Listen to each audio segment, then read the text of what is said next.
Alice, I want to go back to you because there was one other thing that really kind of stood out to me. We're talking about, these talks that happened in Saudi Arabia between Russia and the U.S.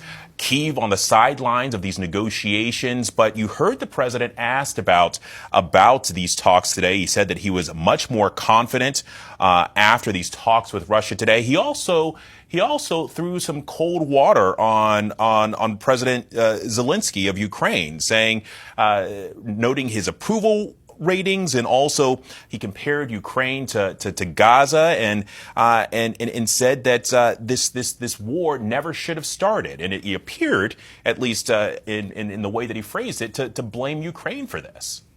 Well, he definitely got very defensive when faced with criticism about why Ukraine wasn't invited to the negotiating table about a war that's taking place in Ukraine.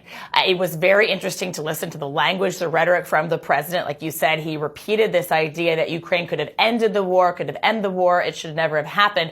Of course, from Ukraine's perspective, they've been defending their own territory. It was Russia that started the war by crossing their border into their sovereign territory. Russian tanks rolling across the border. We all remember those images, and Russia fighting to take Ukraine's territory. I think that the president's going to continue to face a lot of criticism, not only from Ukraine, but from traditional NATO and European allies about whether or not he's trying to negotiate an end to the war without Ukraine at the table. We've seen European leaders this week extremely nervous about this, holding their own emergency meeting in Paris. They're very worried that the United States is going to try to strong arm Ukraine into accepting some kind of lopsided deal, or that they're going through this effort to establish more conversations with Russia, while Ukraine is saying they just won't accept a deal that they're not a part of, Alex.